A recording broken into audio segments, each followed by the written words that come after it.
Commander Pharaoh walks into the pilot's briefing room with a flask of something that he takes a sip of before tucking it under his coat. Given the success of your last mission, we're going to send you on a slightly simpler errand this time around. There's an Imperial marshalling point for cargo. We want you to inspect the cargo for anything potentially useful to the Rebel Alliance. If it's useful, tag it and we will go pick it up. If you can destroy any Imperial ships in the area, that's just a bonus. Your primary objective is simply to scan and tag any of the cargo that might be interesting. Do you think you can handle that? On the surface, the mission presented to the squad seems fairly straightforward. There are 4 cargo containers that are in a small Imperial shipping yard waiting to be picked up by cargo freighters, and in order to complete the primary objective, all the party has to do is simply scan them and leave. With that being said, the party is approached by Switch and her companion Sever shortly before the mission. I don't know about you guys, but it really seems like if this cargo is not useful to us, we should just destroy it. Anything the Empire has to replace, well, that's better for us, right? Might as well just blow up any of the containers that we're not picking up, am I right? As the party drop out of hyperspace, they hear a voice come over the comms. It's you, cowardly rebels. I knew you'd come back for more. Ambushed us and jumped into hyperspace like the scum that you are. I should have expected no less. But I survived our first encounter and I will reap my vengeance. The call sign is Bane. It's the last thing you'll hear. And this is going to be the squad's first introduction to the Nemesis mechanic for this campaign. Any enemies that survive an encounter can theoretically be a Nemesis. Nemesis are essentially just a normal fighter of their type, but they will gain various upgrades and pilot abilities that are appropriate to the circumstances in which they became a Nemesis. Bane is only a tier 1 and has a very simple ability in that Bane will specifically try to fly against and target the pilot that has the lowest remaining health. Bane is basically just designed as an intro to this mechanic. The Nemesis will get a little more complicated later on in the campaign. Additionally, while you do get the standard rewards for destroying a ship of the type, Nemesis award an additional XP per pilot for their tier. As Bane has only survived 1 encounter with the party so far, Bane is currently only tier 1. However, as pilots go up in tier and survive encounters with the party, they will gain more abilities and also upgrade their ships. So while they do award more XP, they will become harder and harder to take down. With that being said, Bane hardly lives up to his name and is ultimately taken down relatively quickly, but he did at least survive a few shots. The small formation of TIE fighters continues to keep the party busy as some party members proceed to scan targets. While combating the TIE fighters, Meatball started scanning the crates and found a load of spice in one of them.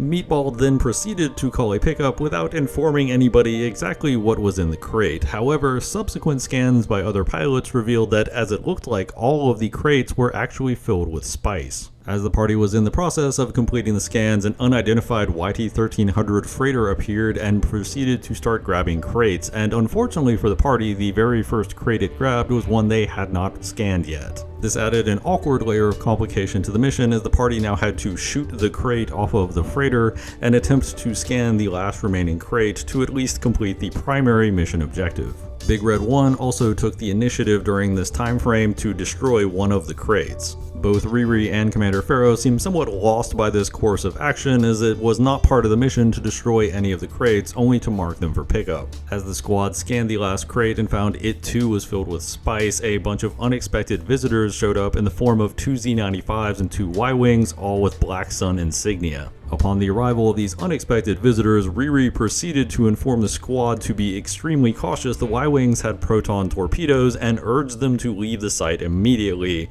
However, Switch was interested in acquiring one of the crates to examine to see if they could find out where the source of this potential spice came from. In a rather unusual moment of indecisiveness, Commander Pharaoh ultimately waffled a little before leaving the decision up to the party as to whether or not they would call for a pickup. If the party did decide to call for a pickup, Switch would come in a U-Wing and attempt to acquire one of the crates and hyperspace out with it. Ultimately, Switch's U-Wing would be required since the party's fighters were simply not large enough to carry one of these crates through hyperspace. So if they did call in Switch in the U-Wing, it would be a race against time, not just against the remaining Imperials, but also against the new Black Sun, who were presumably not friendly to the squad. After some deliberation, Big Red 1 decided to go ahead and call in Switch to do a pickup of a crate. The opening salvo of the Y-Wing Enforcers was 2 proton torpedoes aimed squarely at Big Red 1. While Big Red 1 was able to deftly avoid the first proton torpedo, the second one did find its mark, causing considerable damage, including a loose stabilizer. Big Red 1 then attempts to kite the Y-Wings around, trying to avoid their firing arcs while making room for the U-Wing to escape with the package.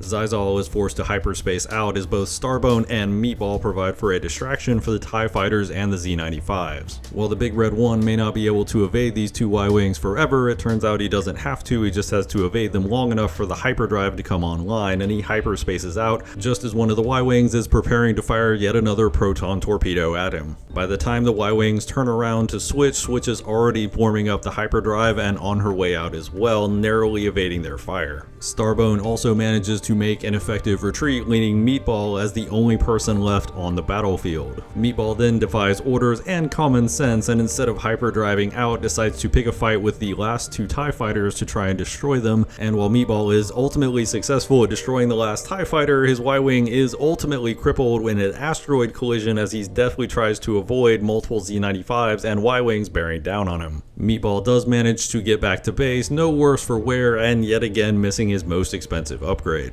The end result of the mission is that the party was able to achieve the primary objective. They were also able to achieve a secondary objective of destroying all of the TIE Fighters, and they were able to achieve a hidden objective of acquiring one of the crates. There was an additional secondary objective of all of the ships successfully hyperspacing out, which they didn't complete, and there was an additional hidden objective of making sure that the freighter did not pick up any of the crates. However, the party was not able to achieve that.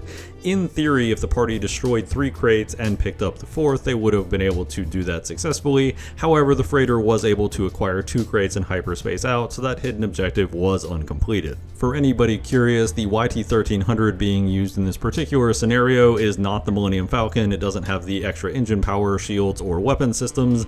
It is mostly just a beat-up freighter that is wandering around picking up some supplies. And just in case anybody is curious, if the squad had destroyed one of these sections of Z-95s or one of the sections of Y-Wings, a new one would have simply spawned in on the next turn.